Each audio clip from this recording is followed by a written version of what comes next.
우리에게 주신 하나님 말씀 봅니다. 베드로전서 2장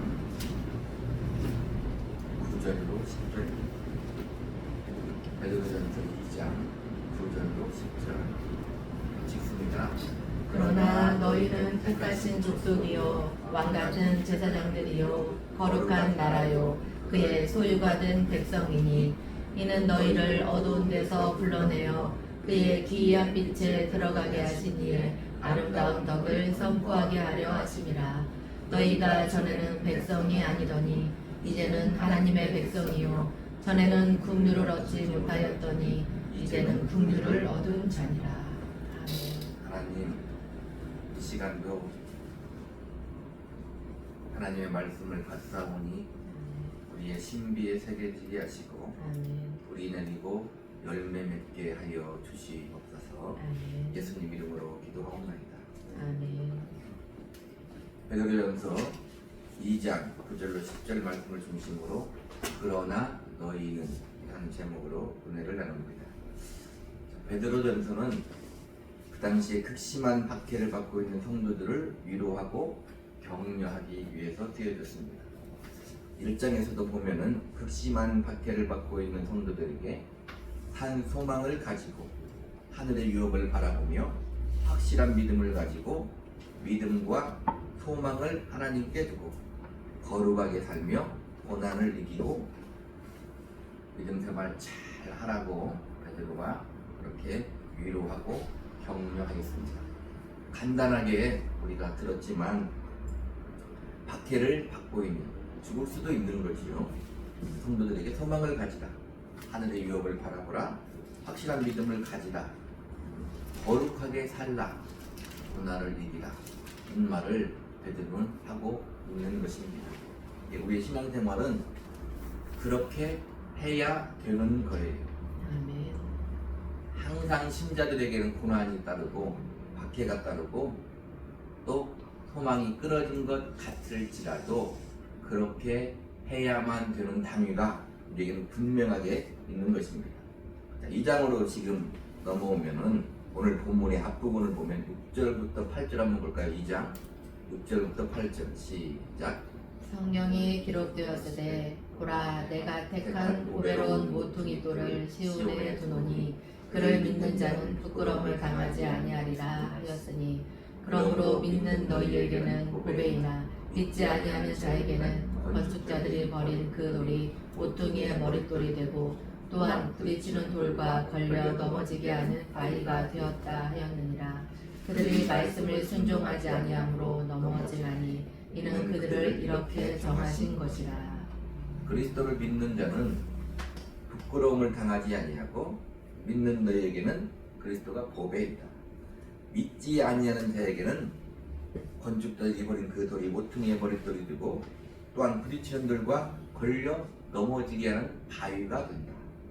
믿지 아니하는 자들은 말씀을 순종하지 아니함으로 넘어지고 이는 그들을 이렇게 정한 것이다. 오늘 본문 앞에 이렇게 말하는 거예요. 그리고 베드로가 뭐라고 말합니까? 그러나 너희는 오늘 제목이죠. 그러나 너희는 9절에 보니까 택하신 족속이요 왕같은 제사장들이요 거룩한 나라요 그의 소유된 백성이다. 그러니까 순종하지 않고 넘어진 그들은 그렇게 정하신 것이지만 너희는 그렇지 않다. 너희는 오히려 택하신 족속이고 왕같은 제사장이고 거룩한 나라고 하나님의 소유된 백성이다. 이렇게 지금 말을 하고 있는 것입니다. 10절도 보면은 너희가 전에는 백성이 아니더니 이제는 하나님의 백성이요 전에는 긍휼을 얻지 못하였더니 이제는 긍휼을 얻은 자다. 지금 우리는 이제 하나님의 백성이 되었고 긍휼을 얻은 자이다. 이렇게 말합니다. 우리는 항상 무엇을 보냐면 우리의 형편과 환경을 봐요. 내 자신을 봐요. 그러나 우리의 정체성은 뭐라고 얘기하냐면 너는 하나님의 백성이다. 하나님의 백성이면 하나님이 왕이라는 거잖아요. 하나님이 책임진다. 이제는 정죄받고 심판받을 자가 아니라 긍휼을 얻고 구원을 얻은 자 이렇게 항상 말하고 있는 거예요. 이런 말씀들을 우리가 항상 믿음과 결부시켜서 내가 받아야 돼. 베드로는 극심한 박해를 받고 있는 성도들에게 다시 한번 그들의 존재가 무엇이고 신분이 무엇인지를 일깨워주는 거예요. 우리 힘들고 어려울 때마다 우리 존재의 신분의 정체성을 확고하게 가져요.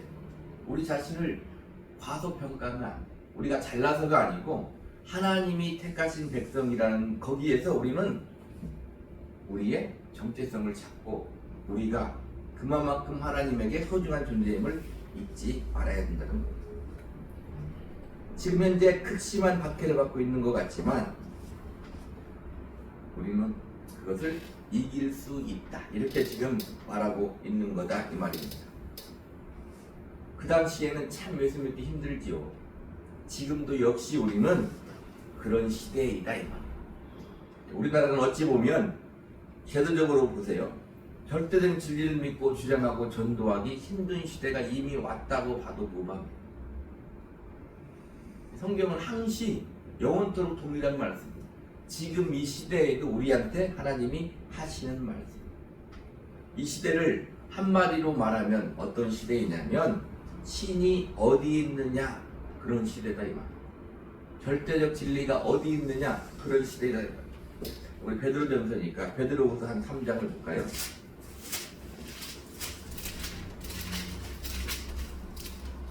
(3절로) (5절을) 같이 있습니다. 시작. 먼저 이것을 알지니 말세에 조롱하는 자들이 와서 자기의 정욕을 따라 행하며 조롱하여 이르되 주께서 강림하신다는 약속이 어디 있느냐. 조상들이 잔후로부터 만물이 처음 창조될 때와 같이 그냥 있다 하니 이는 하늘이 예적부터 있는 것과 땅이 물에서 나와 물로 성립된 것도 하나님의 말씀으로 된 것을 그들이 일부러 잊으려 함이로다. 자, 보세요. 조롱하는 자들이 와서 정욕을 따라 행하며 조롱하니. 지금 우리도 그렇잖아요. 예수 믿는 사람이 환영받지 않아요. 물론 우리의 책임도 있어요. 그리고 세상은 항상 정욕을 따라 행해. 우리는 정과이고 십자가에 못 박았다고 했는데 세상은 항상 정욕을 따라 행한다 이 말이에요. 주님이 오신다고 그런 일은 없다 이 말이에요. 세상 우리를 보고 그렇게 말해요. 우리는 예수님이 오기를 사모하며 살아야 되고 살고 있잖아. 그런 일이 어디 있냐? 날마다 똑같은 날이 오고 날마다 똑같은 날이 오는 것 같은데 그런 일이 어디 있냐? 한마디로 말하면 예수 믿기 힘든 시대이다 이 말입니다. 그러나 이럴 때일수록 우리의 존재, 신분의 적재성을 확고하게 가지고 다른 말로 말하면 우리가 날마다 하는 말, 믿음을 가지고 우리의 삶을 살아내야 돼. 보세요. 이 당시 목숨이 위급한 그 시대에도 베드로는 어떻게 하라고요? 소망을 가지고 거룩하게 살라 이렇게 말해요. 지금도 똑같다 이 말입니다. 성경 말씀대로 우리의 시름은 혈과 육이 아니기 때문에 믿음을 지키며 살기 힘든 세상이 분명하지만 하나님을 붙들고 우리 주님을 붙들고 의지하며 살아야 되는 거예요. 우리는 우리가 하나님의 자녀임을 확실하게 인식을 하고 믿음을 가지고 우리 자신을 과소평가하면 안 돼요. 우리 자신이 대단한 것이 아니라 하나님의 은혜를 입은 자로서 하나님의 자녀로서의 권세가 우리에게는 있다 이 말입니다. 우리는 항상 앞에도 얘기했지만 그걸 뭘로 결부시키냐면 나 자신과 내 환경과 나의 어떠한 것에 그것을 가지고 결부시키면 어떻게 돼요? 좌절할 수밖에 없다. 왜냐? 우리는 세상에서 세상이 말하는 그 승리에 정점을 달리고 있지 않다 이 말입니다. 그렇기 때문에 우리는 우리가 진 것 같고 내 자신이 초라한 것 같고 하나님 앞에도 설 수 없는 자 같고 그렇게 생각을 한다 이 말입니다. 그러나 성경은 그렇게 말하지 않아요. 오늘 제목이 뭐라고요? 그러나 너희는 택하신 족속이고 왕같은 제사장이고 거룩한 나라고 하나님의 소유된 백성이다 이렇게 말한다 이 말입니다. 성경 말씀을 한번 볼까요? 누가복음 10장 19절에 내가 너희에게 뱀과 전갈을 밟음이 원수의 모든 능력을 제할 권능을 주었으니 너희를 해칠 자가 결코 없으리라. 아멘이야. 누가복음 21장 17절 18절에 또 너희가 내 이름으로 말미암아 모든 사람에게 미움을 받을 것이나 너희 머리털 하나도 상하지 아니하리라. 마가복음 16장 17절 18절에 믿는 자들에게는 이런 표적이 따르리니 곧 그들이 내 이름으로 귀신을 쫓아내며 새 방언을 말하며 뱀을 집어올리며 무슨 독을 마실지라도 해를 받지 아니하며 병든 사람에게 손을 얹은즉 나으리라 하시다. 자, 이런 말씀들을 우리가 그냥 읽고 끝나면 안 된다. 나에게 주시는 말씀으로 믿음과 결부시켜 받아야 돼. 아멘. 하나님의 말씀이 나와 상관없으면 안 돼. 그 말씀을 내가 믿음과 결부시켜 하나님의 은혜를 구하고 붙들고 살아야 되는 거예요. 세상에도 보세요. 어떤 일가를 이루고 찬성간 사람들을 보면 어떤 확고한 신념이 있어요. 신념이 있다. 자기의 가치관이 확고하다 이 말입니다.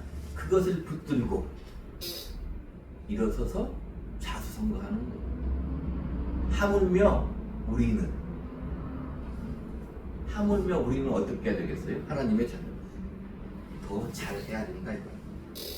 자, 오늘 본문을 한번 볼까요? 9절 한번 다시 읽습니다. 시작. 그러나 너희는 택하신 족속이요 왕같은 제사장들이요 거룩한 나라요 그의 소유가 된 백성이니 이는 너희를 어두운 데서 불러내어 그의 기이한 빛에 들어가게 하시니 아름다운 덕을 선포하게 하려 하시니라. 이 베드로전서 2장 9절은 출애굽기 19장 5에서 6절을 인용한 말씀입니다.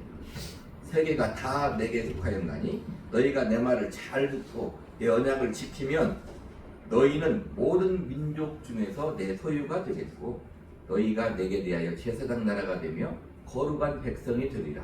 너는 이 말을 이스라엘 자손에게 전할지니라. 하나님은 이스라엘과 시내산 언약을 맺으면서 이스라엘을 자기 소유, 백성, 제사장 나라로 삼으셨어요. 그리고 그 조건은 뭐냐면 하나님의 언약의 말씀을 지키는 거예요. 그런데 우리 신약 시대에는, 지금의 시대에는 하나님의 전적인 은혜로 예수 그리스도의 피의 언약으로 그리스도에 속한 자들이 하나님의 백성이 됩니다. 우리는 예수님으로 말미암아 하나님의 자녀가 됩니다. 그걸 잊어먹으면 안 돼요. 우리 자신의 무엇을 가지고가 아니에요. 우리는 예수 그리스도의 십자가의 죽음과 부활을 가지고 하나님의 자녀가 돼요. 자, 하나씩 볼까요? 먼저 택하신 족속이에요. 이사야 43장 20절에 장차 들짐승 곧 승냥이와 타조도 나를 존경할 것은 내가 광야의 물을 사막의 강들을 내어 내 백성 내가 택한 자에게 마시게 할 것입니다. 하나님이 택하신 자예요. 여기 족속은 원문으로 말하면 가문, 혈통을 의미하는데 택하심은 오직 종교적인 의미로만 사용됐어요. 신약성경부터. 그러므로 택하신 족속이란 말은 이스라엘 백성이 아브라함의 육체적 혈통으로서 하나님께로 선택받은 백성이었던 것처럼 이제 그리스도의 보혈의 국로를 힘입어 그를 믿음으로 하나님의 백성이 된 영적 이스라엘, 우리들을 가리킨다. 우리가 택하신 하나님의 족속, 하나님의 백성입니다. 에베소서 1장 4절로 5절에 곧 창세전에 그리스도 안에서 우리를 택하사 우리로 사랑 안에서 그 앞에 거룩하고 흠이 없게 하시려고 그 기쁘신 뜻대로 우리를 예정하사 예수 그리스도로 말미암아 자기의 아들들이 되게 하셨으니 세상을 만들기 전에 하나님이 그리스도 안에서 우리를 택하셨어요. 우리를 예정하셨어요. 그런데 그것이 하나님이 기쁘셨다 이렇게 말해요. 그럼 우리는 어떻게 해야 돼요? 와, 소리를 질러야죠. 창세전에 우리를 택하셨어요. 그게 하나님이 기쁘셨대요. 우리를 예정하시고 택하신 게 하나님이 기쁘시. 다시 말하면 내가 하나님의 기쁨이다 이렇게 말하는 거예요. 우리를 바라보면 그런 것 같지 않지만 하나님의 자녀인 우리를 바라보는 게 하나님은 기쁘셨다 그 말이에요. 더 나아가서 우리가 자녀가 된 것은 예수 그리스도로 말미암아 하나님의 자녀가 되었다. 자 보세요. 예수님이 어떻게 해서 우리가 하나님의 자녀가 됐어요? 주님의 구속의 보혈로 말미암아. 다른 말로 말하면 주님이 죽으시고 우리가 하나님의 자녀가 됐다. 논리적으로 그냥 따져봐요. 우리가 주님보다 더 귀한 건 아니지만 우리 때문에 주님은 죽이신 거예요. 누가 더 귀한 거예요? 우리가 더 귀한 거잖아요. 논리적으로. 그렇잖아요. 하나님 아들을 죽이고 우리를 살린 거니까 우리가 그런 존재다 이 말입니다. 하나님이 우리를 택하셨다면 하나님께서 택하신 뜻을 분명히 내 삶 가운데 이룰 것. 그게 우리의 믿음. 하나님을 믿는 거예요. 로마서 11장 29절에 하나님의 은사와 부르심에는 후회하심이 없느니라.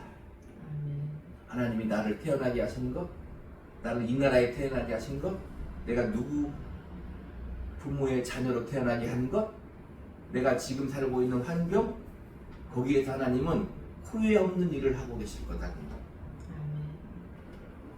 그게 우리의 믿음이다 이 말이에요. 그런 의미에서 우리는 대단한 존재입니다. 우리를 과소평가하면 안 됩니다. 다음은 왕같은 제사장들이에요. 왕같은 제사장이란 말은 왕으로서 하나님을 섬기는 제사장직이다 이 말. 왕의 존귀를 부여받은 제사장이다. 구약은 어떻게 해요? 왕과 제사장이 따로 있잖아요. 왕과 제사장이 따로 있어요. 왕이 있고 제사장이 따로 있어요. 근데 지금 우리는 주님이 누구예요? 주님처럼 주님이 왕이시고 제사장인 것처럼 지금 우리도 왕이고 제사장이다 그렇게 말해요. 따라서 왕같은 제사장 직분을 가지고 있는 우리는 하나님과 예수님과 성령님, 다시 말하면 삼위일체 하나님 외에 어느 누구 어느 무엇에게도 종속되지 않는 그런 존재다. 히브리서에 보니까 천사도 구원받을 자들을 위해 있다 이 말이에요.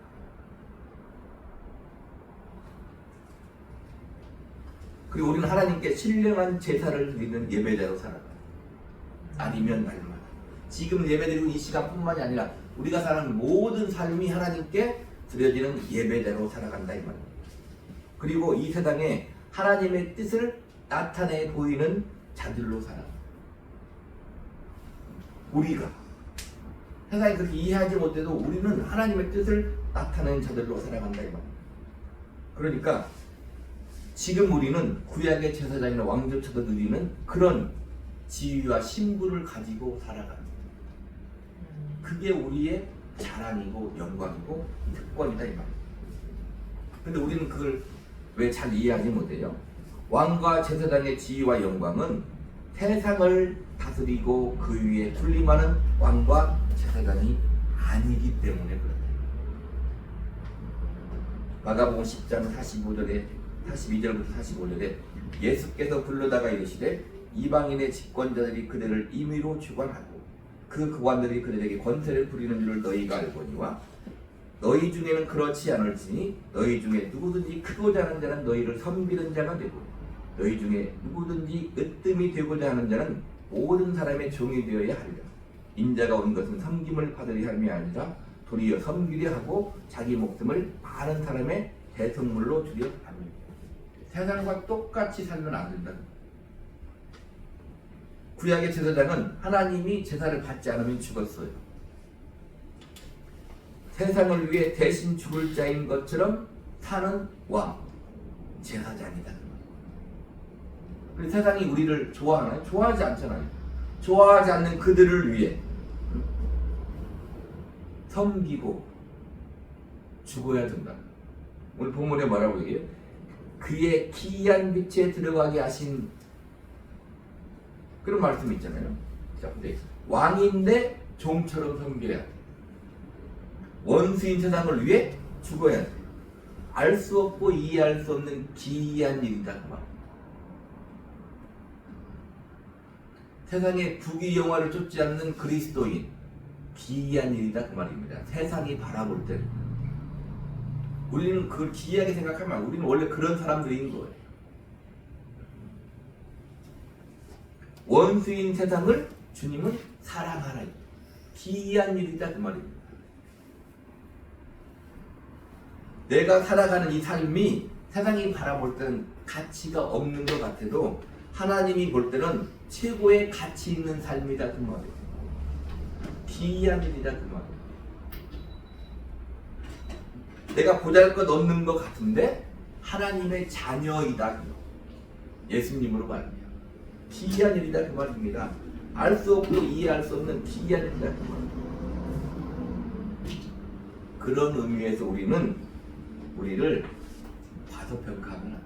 우리는 적어도 하나님의 자녀이고 왕이요 제사장이다 그 말입니다. 세상은 절대로 이해할 수 없는 것. 다음은 거룩한 나라입니다.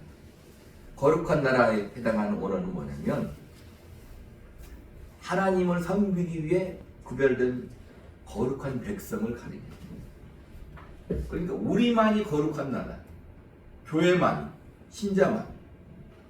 이게 우리에게 되겠다는 것은 뭐예요? 이스라엘 백성처럼 구별되고 거룩한 삶을 살아야 되는 책임이 우리에게 있는 거예요. 우리는 믿음으로 구원받아요? 행함으로 구원받아요? 믿음으로 구원받아요. 근데 어떤 책임이 있어요? 거룩하게 살아야 될 책임이 있는 거예요. 우리는 거룩하게 살아야 될 책임이 있는 것입니다. 거룩한에 해당하는 원어는 하기온인데 속된 것들로부터 따로 떨어져 놓인 말, 구별되고 성별된 그런 말. 그러니까 속된 것들로부터 따로 떨어져 구별되고 성별된 삶을 살아야 되는 존재다. 이게 거룩한 나라. 자, 그런데요, 여기서 우리가 잘 이해하고 알아야 될 것은 뭐냐면 마태복음 5장 13절 14절에 뭐라고 되어 있냐면 너희는 세상의 소금이니 너희는 세상의 빛이라 이렇게 말합니다. 자, 거룩하게 구별되게 살아야 되는데 너희는 세상의 소금이고 세상의 빛이다. 어디에 소금이고 빛이라고요? 세상에가 중요합니다. 그러니까 세상을 등지고 세상을 버리고가 아니라 세상 그곳에서 그들과 같이 살면서 구별되고 그리하여 소금이 되고 빛이 되라는 거예요. 그러니 쉬워요 안 쉬워요? 쉽지 않아요. 그들과 같이 살면서 구별되고 거룩하게 살면서 소금이 되고 빛이 되고 그러면 어떻게 되겠어요? 맛이 없는 세상이 맛이 나게 되는 거예요. 소금이 없으면 썩잖아요. 썩어지는 세상이 썩지 않게 된다는 거예요. 어두운 세상이 우리 때문에 밝히 비춰지게 된다 그 말이에요. 이게 적극적인 거룩함입니다. 항상 성경은 우리에게 하신 말씀을 누가 먼저 하세요? 하나님, 주님이 먼저 하시고 우리한테 하라고. 호세아 11장 8절로 그래. 에브라임이여 내가 어찌 너를 놓겠느냐? 이스라엘이여 내가 어찌 너를 버리겠느냐? 내가 어찌 너를 아드마같이 놓겠느냐? 어찌 너를 수고인같이 두겠느냐? 내 마음이 내 속에는 돌이켜 나의 흥이 온전히 불붙듯 하도다. 내가 나의 맹렬한 진노를 나타내지 아니하며 내가 다시 에브라임을 멸하지 아니하리니 이는 내가 하나님이요 사람이 아닙니다. 네 가운데 있는 거룩한 이니 진노함으로 내게 임하지 아니하리라. 이 말이 무슨 말이냐면 이스라엘이 잘해서가 아니라 이스라엘은 분명하게 맹렬한 진노를 받아야 마땅함에도 불구하고 하나님은 그렇게 하지 않는다 이 말이에요. 왜요? 하나님의 긍휼의 마음이 마음속에 온전히 불붙듯 일어나서 이스라엘이 불순종하고 하나님 뜻에 맞지 않을지라도 긍휼히 여기는 하나님의 마음이 불붙듯 일어나서 너에게 진노함으로 임하지 아니하는데 나는 사람이 아니고 거룩한 하나님입니다. 구체적으로 하나님이 실천하고 행동하시는데 그게 무슨 일입니까? 죄인 가운데 예수님이 오십니다. 하나님의 아들이 죄인 가운데 우리에게 와서 우리의 죄를 지고 십자가에 죽으시는 그게 적극적인 거룩이다. 우리가 그래야 된다. 구별돼서 거룩하게 구별돼서 저 사람이 없는 한적한 산속에 들어가 나 혼자 집을 짓고 사는 게 아니고 우리는 세상에서 살아야 된다. 그들과 같이 살아야 그들이 산다 이렇게 말합니다. 어두운 그들과 같이 살아야 그들이 밝히 빛을 본다. 그래서 예수님이 우리에게 말하는 거예요. 너희는 나보다 더 큰 일을 하리라. 우리는 그런 존재이다 이 말입니다. 우리를 절대 과소평가하면 안 돼요. 다음 그의 소유된 백성이니 그래. 하나님의 소유된 백성이라는 거예요. 하나님의 백성은 하나님이 특별히 선택된 자기 백성 삼으시고 그를 모든 환난에서 건지시고 심판날까지 보존하신다. 우리가 어떻게 천국 갈 것을 확실히 믿어요? 우리는 날마다 죄악 가운데 사는 것 같아요. 스님들보다 더 죄를 지으며 사는 것 같잖아요. 스님들은 죄를 별로 안 짓죠. 산속에 살면. 우리는 세상에 사니까 사람들과 같이 사니까 죄를 더 많이 짓는 것 같은데 이스라엘이 하나님의 특별하고 소중한 백성이었던 것처럼 우리는 영적인 이스라엘로서 예수 그리스도로 말미암아 하나님의 특별한 소유가 되는 거예요. 요한복음 10장 18절 29절에 내가 그들에게 영생을 주느니 영원히 멸망하지 아니할 것이요 또 그들을 내 손에서 빼앗을 자가 없느니라. 보세요. 누구에게 준다고요? 내가 그들에게가 누구예요? 우리에게, 나에게 영생을 준다. 우리를 내 손에서 빼앗을 자가 없다. 그들을 주신 내 아버지는 만물보다 크심에 아무도 아버지 손에서 빼앗을 수 없느니라. 하나님이 하신 말씀을 하나님이 지키지 아니하시면 하나님은 불의한 하나님. 절대 그런 일은 없다는 말이에요. 아멘? 우리의 믿음이에요. 하나님은 우리를 당신의 소유로 삼기 위해서 사랑하는 독생자 예수 그리스도를 그 대가로 지불했다 이 말입니다. 하나님의 공의가 그렇게 하시는 거예요. 예수 그리스도의 고귀한 피가 그 대가로 지불됐다는 사실 하나만으로 하나님의 소유된 그 특권의 가치가 우리에게 있는 거예요. 우리는 그런 존재이다 이 말입니다. 그런 의미에서 우리를 과소평가하면 안 돼요. 하나님의 자녀된 권세를 가지고 세상에서 살아야 된다 그 말입니다. 이렇게 신자는 택하신 족속이고 왕같은 제사장들이고 거룩한 나라의 그의 소유된 백성이다 이 말입니다. 10절 말씀대로 전에는 하나님의 백성이 아니더니 그러나 너희는 하나님의 백성이 되어 긍휼을 얻지 못하였더니 그러나 너희는 긍휼을 입었다 이렇게 말합니다. 이제 신자들은 우리를 어두운 데서 불러내어 그의 기이한 빛에 들어가게 하신 이 아름다운 덕을 입은 자로서 아름다운 덕을 선포해야 됩니다. 이것이 우리 신자의 자랑이고 특권이고 우리 신자의 정체성입니다. 자, 어두운에 해당하는 언어는 뭐냐면 말 그대로 흑암, 캄캄한 어두운 그런 말. 영적으로 해석을 하면 허물과 죄로 인한 영적으로 죽어있는 상태를 말한다 그 말입니다. 그리스도를 영접하기 이전 우리는 영적으로 죽어있는 사람들이에요. 그러나 우리는 하나님의 은혜로 예수 그리스도로 말미암아 살아있는 존재가 되었다 이 말입니다. 하나님 바로 그와 같은 죽어있는 자들을 하나님의 말씀과 성령의 감동하심으로써 우리를 빛 가운데로 불러내신 거예요. 그런데 그 빛은 보통 빛이 아니고 기이한 빛이다 이 말입니다. 이 기이한에 해당하는 언어는 뭐냐면 놀랍고 신비스럽고 보통 인간의 경험과 상식으로 납득하기 어렵다는 뜻이 있어요. 우리가 하나님의 자녀가 된 것은 인간의 상식과 지혜와 지식으로는 납득하기 어려웁니다. 우리의 모습을 보면 알죠. 내가 어떻게 하나님의 자녀가 되었어? 납득하기 어려운 일이다 이 말입니다. 그래서 놀라운 은혜, 어메이징 그레이스입니다.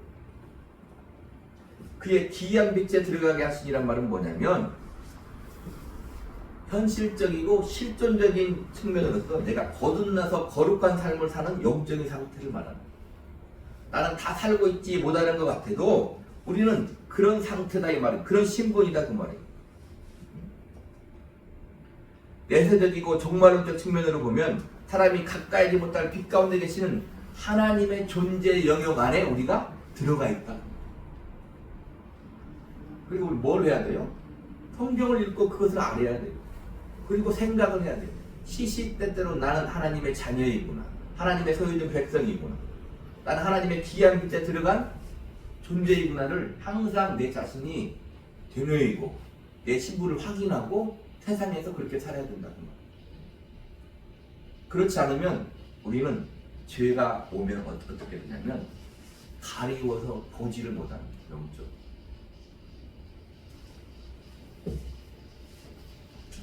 자, 궁극적으로 구원받은 하나님의 자녀는 하나님과 껄김없이 살 수 있어요. 모든 그리스도들이 장차 주님과 함께 완벽하게 영광을 누리며 영생을 누리며 우리는 살아가는 그런 존재이다 이 말입니다.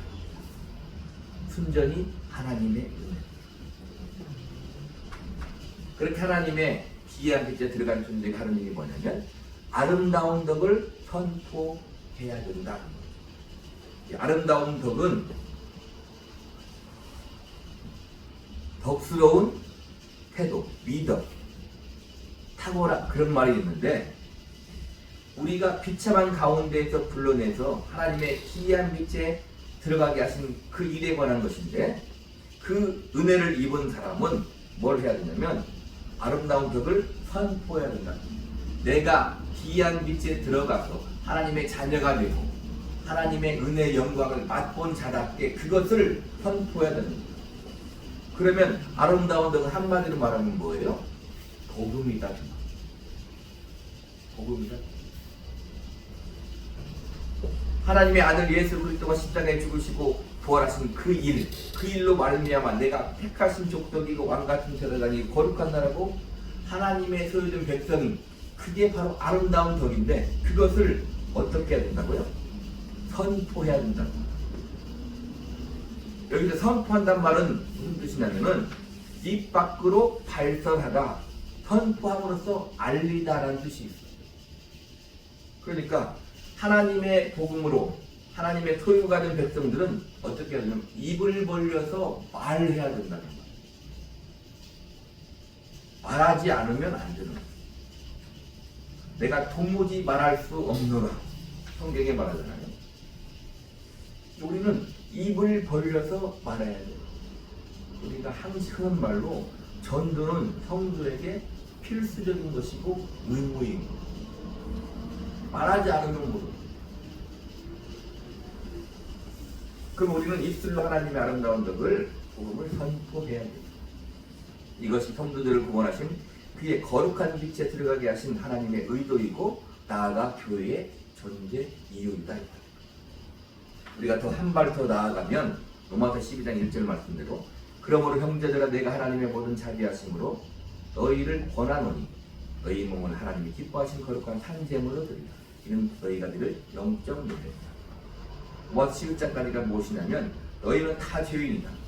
율법으로는 의롭다 될 수 없고 그렇기에 복음 예수 그리스도로 말미암아 죄와 사망의 법에서 해방받고 순전히 하나님의 은혜로 하나님의 자녀가 되어 하나님을 아버지라 부릅니다. 그런 너희는 그러므로 형제들아 이렇게 말하는 거예요. 오늘 제목대로 그러나 너희는 그 말이다. 내가 하나님의 모든 자비하심으로 너희를 권하노니 너희 몸을 하나님이 기뻐하신 거룩한 산제물로 드리라. 이는 너희가 드릴 영적 예배입니다. 그러니까 입술로만이 아니라 몸으로 즉 삶으로 하나님의 아름다운 덕을 선포하는 그 두 가지를 해야 돼요. 입술로 선포해야 되고 내 삶으로 보여줘야 돼요. 그럼 잘 돼야 안 돼요? 그럼 안 되죠. 그럼 뭘 해야 돼요? 하나님께 기도해야 돼요.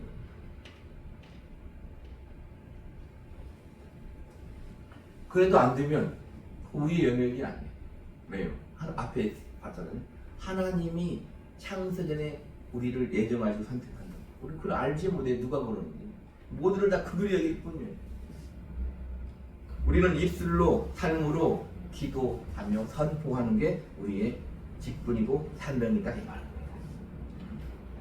우리는 그런 존재들이에요. 그런 신분을 가진 하나님의 자녀이다 이 말입니다. 전에는 부딪히는 돌과 걸려 넘어지게 하는 바위였고, 전에는 말씀을 순종하지 아니함으로 넘어지는 자리였고, 전에는 백성이 아니었고, 전에는 긍휼을 얻지 못하였고, 전에는 본질상 진노의 자녀이었으나 그러나 너희는, 그러나 우리는 그 말, 하나님의 긍휼과 은혜로 말미암아 택하신 족속이 되었고 왕같은 제사장이요 거룩한 나라가 되었고 그의 소유된 백성이 되었다. 아멘. 그런 의미에서 우리를 하나님의 자녀로서의 권세를 가지고 살아요.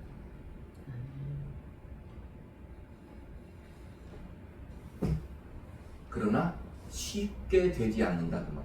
쉽게 되면 쉽게 되는 건 귀한 게 아니에요. 우리가 말한 대로 다 되면 우리는 절대 하나님 앞에 붙어 있지 않아요.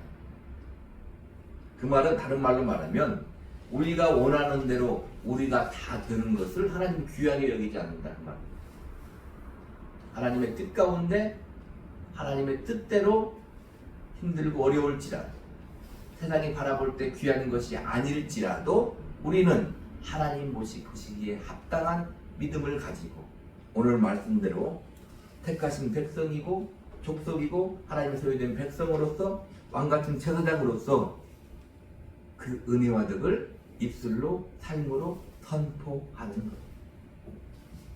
이렇게 하나님 우리에게 주신 놀라운 은혜를 아름다운 덕을 알고 믿고 누리고 입술로 삶으로 증언하는 영광되고 복된 삶을 사시기 우리 구주 예수 그리스도의 이름으로 간절히 축복합니다.